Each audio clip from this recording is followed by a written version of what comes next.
O Senhor esteja convosco. Ele está no meio de nós. Proclamação do Evangelho de Jesus Cristo segundo Mateus. Glória a vós, Senhor. Naquele tempo, Jesus foi à região de Cesareia de Filipe e ali perguntou aos seus discípulos: quem dizem os homens ser o Filho do Homem? Eles responderam: alguns dizem que é João Batista, outros que é Elias, outros ainda que é Jeremias ou algum dos profetas. Então Jesus lhes perguntou: e vós, quem dizeis que eu sou? Simão Pedro respondeu: tu és o Messias, o Filho do Deus vivo. Respondendo, Jesus lhe disse: feliz és tu, Simão, filho de Jonas, porque não foi um ser humano que te revelou isso, mas o meu Pai que está no céu. Por isso eu te digo que tu és Pedro, e sobre esta pedra construirei a minha igreja, e o poder do inferno nunca poderá vencê-la. Eu te darei as chaves do reino dos céus. Tudo que tu ligares na terra será ligado nos céus. Tudo que tu desligares na terra será desligado nos céus. Palavra da salvação. Glória a vós, Senhor.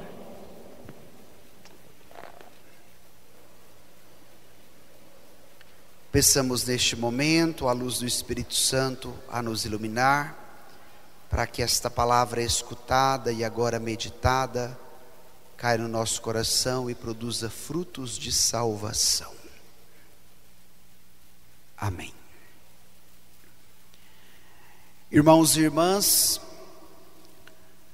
celebramos hoje a solenidade de dois grandes apóstolos, Pedro e Paulo, as duas colunas escolhidas pelo próprio Cristo, no qual ele edificou a sua igreja.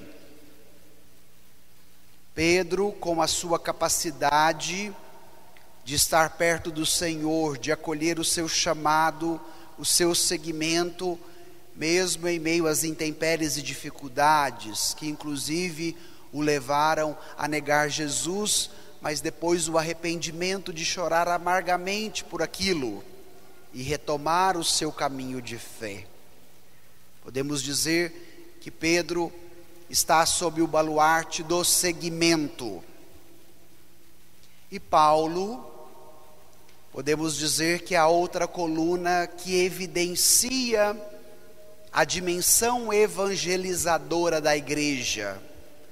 Paulo é considerado o apóstolo dos gentios ou dos pagãos, porque teve esta audácia de ir para os povos de outras culturas, de outras religiões, e lá anunciar o Evangelho de Jesus. E o Papa Francisco, na sua homilia desta solenidade de São Pedro e São Paulo, diz à igreja: Pedro simboliza o seguimento e Paulo simboliza a evangelização.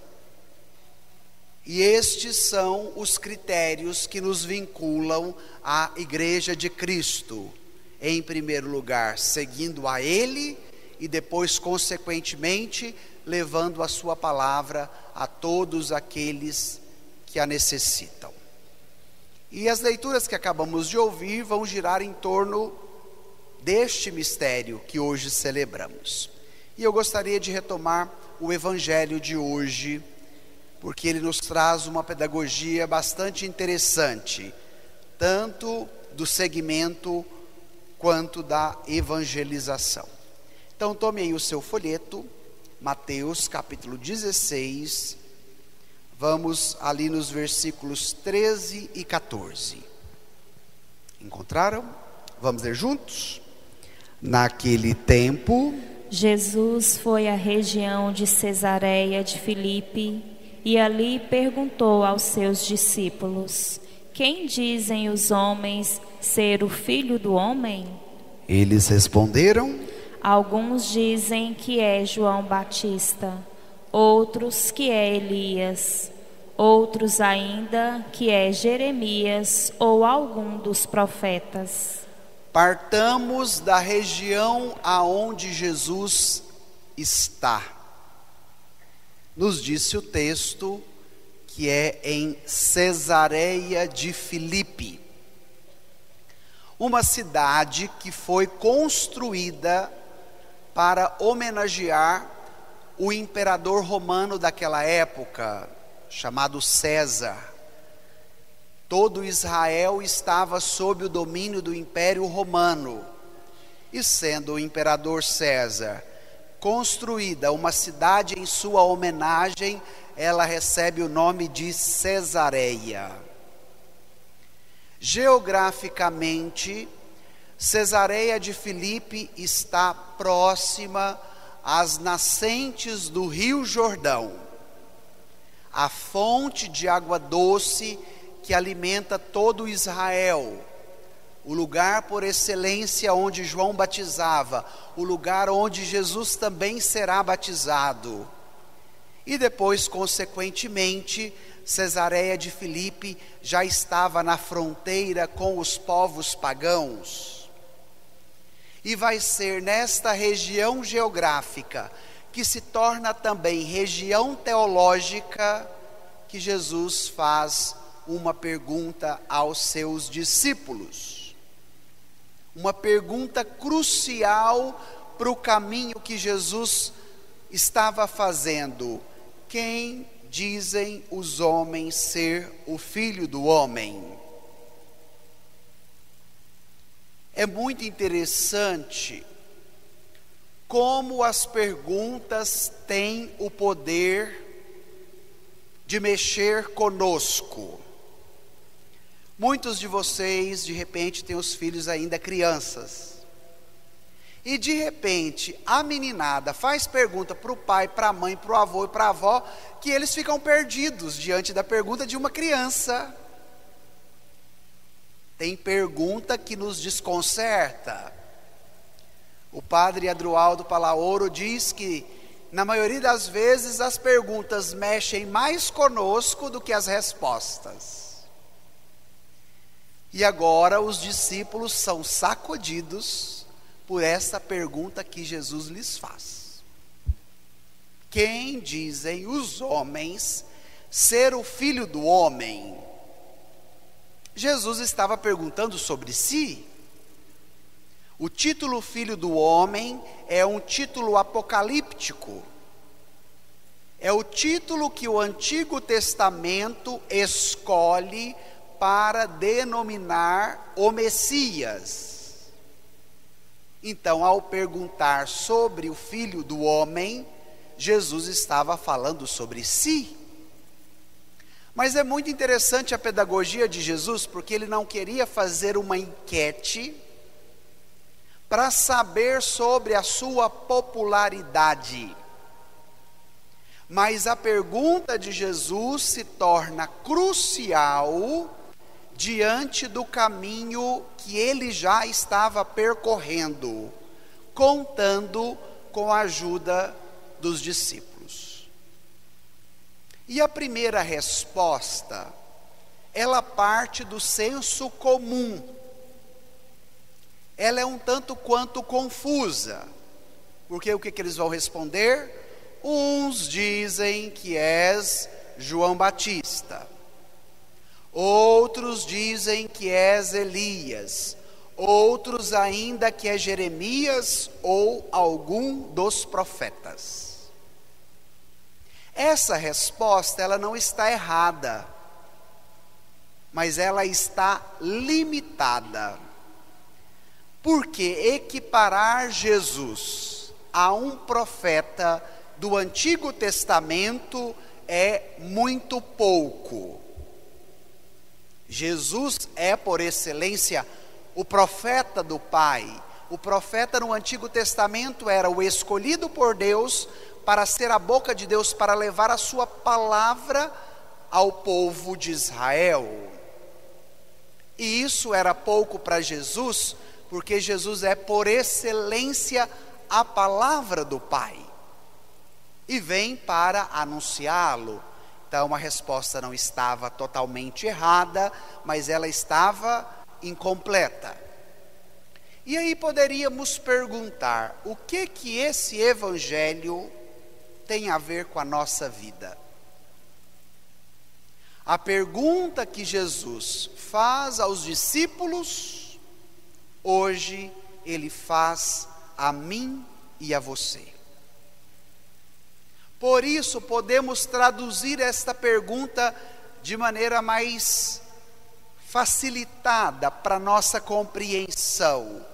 E a pergunta se reduz a isto: quem é Jesus para você? Já se questionou? Quem é Jesus para você? Qual é a visão que você tem dele?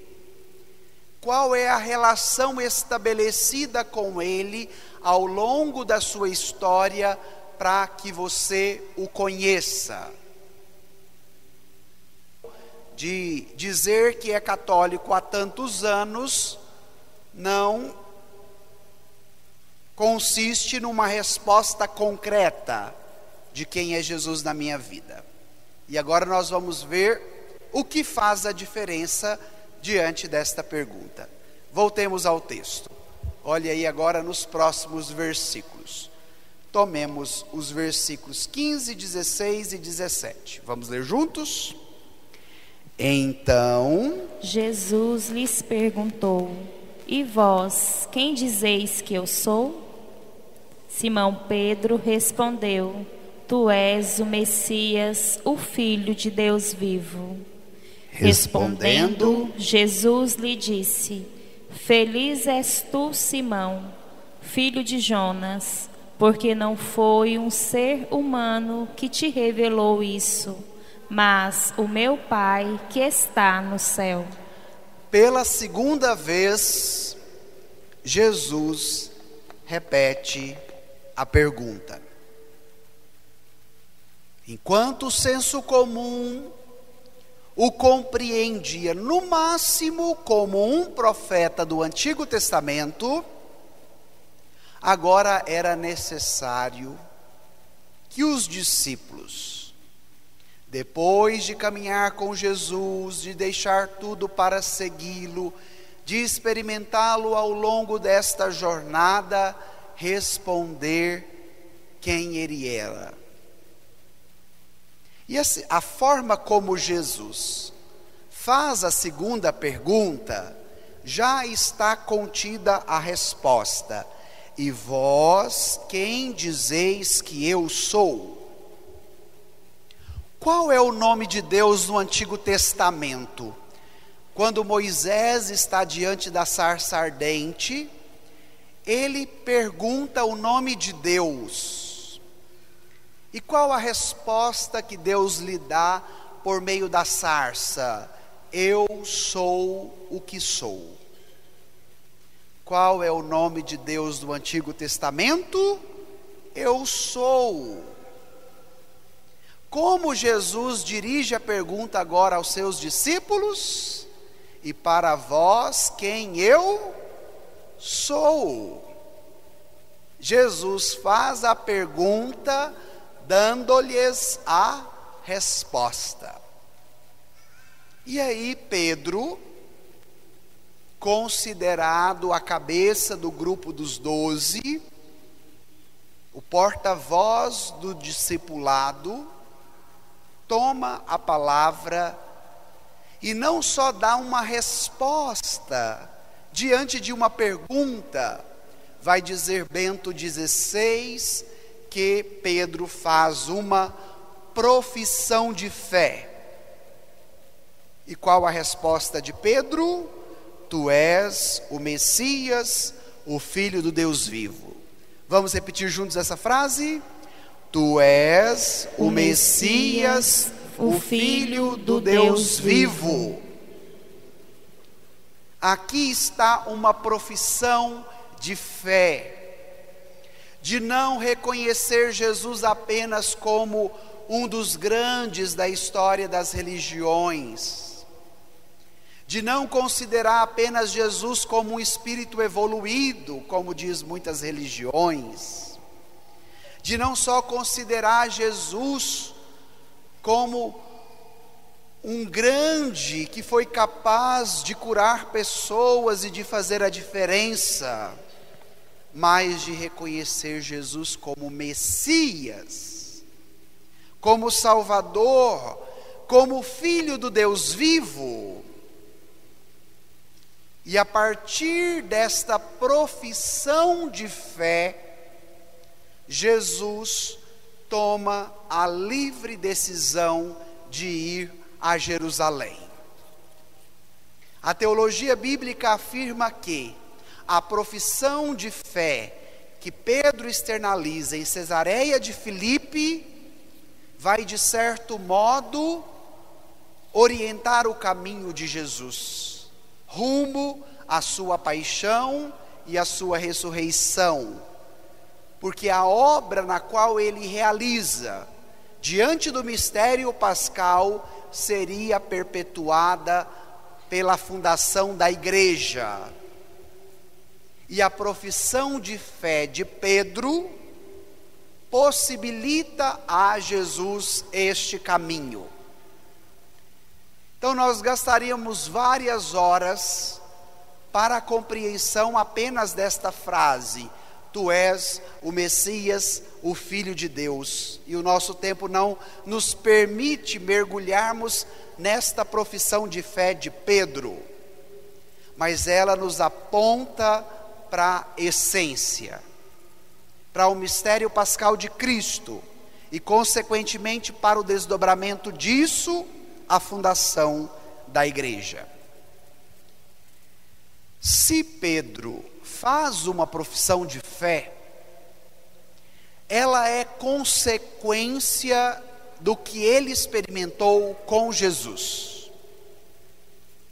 E aí o que Jesus vai responder agora a Simão Pedro? Vai lhes dizer: feliz és tu, Simão, filho de Jonas, porque não foi um ser humano que te revelou isso, mas o meu Pai que está nos céus. Quem nos revela Jesus? O divino Pai eterno. Quem nos revela o divino Pai eterno? Jesus. Então, agora vem uma pergunta interessante. O que você conhece de Jesus? Foi o que o divino Pai eterno nos revelou? Ou o que você conhece de Jesus é o que alguém te disse? É o que falou algum vídeo inflamado da internet ou do WhatsApp que você recebeu? Qual é o conhecimento que você tem de Jesus na sua vida? Quem é Jesus para você? É muito interessante a pedagogia da palavra, porque o caminho que fazemos com Jesus nos possibilita um vínculo tão forte com Ele, onde o divino Pai eterno nos revela quem Ele é, e isso faz de nós pessoas bem-aventuradas. Jesus vai dizer a Pedro: feliz és tu. E o que significa ser bem-aventurado? Significa ser feliz. Quem é Jesus para você? Se hoje esta pergunta te fosse feita, qual seria a sua resposta? Por isso repetimos agora há pouco: feliz és tu, Simão, filho de Jonas, porque não foi um ser humano que te revelou isso, mas foi o meu Pai. E o meu Pai te revelando isso, você pode professar a fé. Tu és o Messias, o Filho do Deus vivo. Irmão, irmã, o conhecimento da pessoa de Jesus não se dá apenas por leituras. O conhecimento da pessoa de Jesus não se dá apenas ouvindo alguém que fale dele. Mas o verdadeiro conhecimento de Jesus se dá na abertura ao convite que ele te faz e na disponibilidade que você dá a ele de caminhar todos os seus dias junto dele. Porque é nesta experiência, é nesse convívio, é neste caminhar que o Pai eterno te revela quem é Jesus. E isso é muito importante, porque a nossa mentalidade, ela é muito grega, ela é da dimensão da razão, da leitura, do conhecimento. E de repente nós deixamos de lado a dimensão empírica, ou seja, a dimensão da experiência concreta, do experimentar por dentro quem é Jesus. Então, Pedro professando a fé, Pedro reconhecendo quem é Jesus diante da experiência que faz com ele, sendo agora um bem-aventurado, recebe uma missão. Vamos ao final do texto. Tomemos aí os versículos 18 e 19. Vamos ler juntos? Por isso, eu te digo que tu és Pedro, e sobre esta pedra construirei a minha igreja, e o poder do inferno nunca poderá vencê-la. Eu te darei as chaves do reino dos céus. Tudo o que tu ligares na terra será ligado nos céus. Tudo o que desligares na terra será desligado nos céus. Então esse que professa a fé em Jesus muda de nome? Como ele é chamado lá no início do texto, no versículo 17, Simão. E agora como ele é chamado no versículo 18, Pedro. Mudou de nome? Mudou. Porque no Antigo Testamento, a mudança de nome se dava pela capacidade de aderir a Deus e, consequentemente, a missão que recebia. Qual foi a missão que Simão recebeu de Jesus depois de professar a sua fé? De ser pedra, onde ele edificaria a sua igreja. E para ser pedra, ele recebeu o nome de Pedro, que significa pedra, fundamento, rocha. A profissão de fé de Pedro orienta inclusive o caminho de Jesus para Jerusalém, para o mistério pascal, porque consequência deste mistério pascal, da sua morte e ressurreição, estaria a fundação da sua igreja, da Santa Igreja de Cristo, na qual somos batizados e temos a alegria de viver a nossa fé, de caminharmos com Jesus, de conhecê-lo tal como Ele é e de permitir que Ele seja o nosso companheiro todos os dias das nossas vidas. Nós temos o privilégio de estarmos numa igreja que não foi fundada por mãos humanas. Hoje, com a variedade de igrejas, tantas plaquinhas, vemos o nome da igreja e embaixo o nome da pessoa que a fundou. Basta nós andarmos pelas ruas da nossa cidade. E se vocês observarem, a Igreja Católica não precisa de placa para colocar o seu nome ou o nome de quem a fundou, porque ela foi fundada por Jesus. Ela foi edificada sobre o alicerce dos apóstolos. Por isso hoje celebramos Pedro e Paulo, as duas colunas que Cristo escolheu para edificar a sua igreja. Precisamos ser católicos, conhecedores da nossa fé. Não podemos ser católicos apenas do censo do IBGE. Católico camaleão, que ora está aqui, amanhã está na outra igreja, depois de amanhã está em outra, depois vem para cá de novo. Não! Precisamos ter uma fé convicta, como a de Pedro, a fé da igreja que recebemos no dia do nosso batismo. Tu és o Messias, tu és o Filho do Deus vivo. E a pedra que Jesus escolhe para construir a sua igreja é pedra sólida. E esta igreja não temerá nem um poder, nem mesmo o do inferno.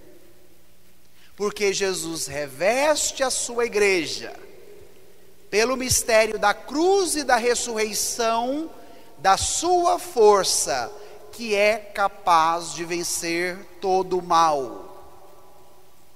Então, se você estiver sob esse poder, que é o de Jesus, você não deverá temer o mal.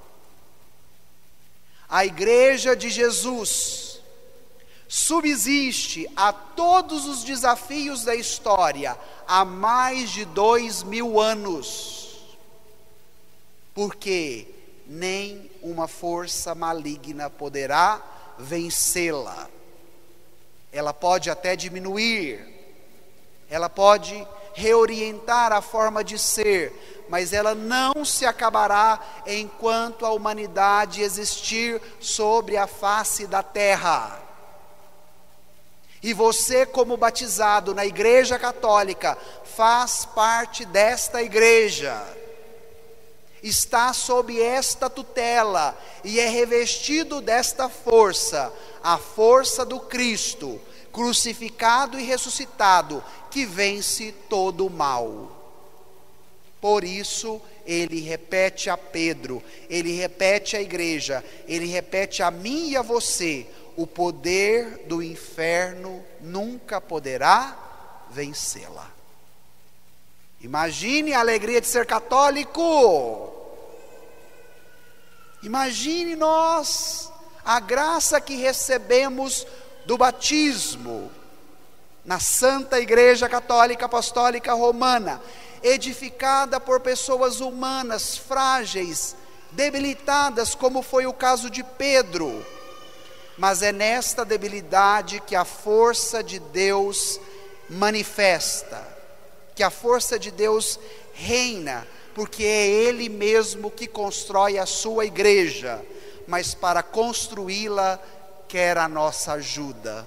Pessoas humanas, frágeis, debilitadas e pecadoras, mas é nesse contexto que a força de Deus prevalece e as forças do inferno não poderá vencê-la.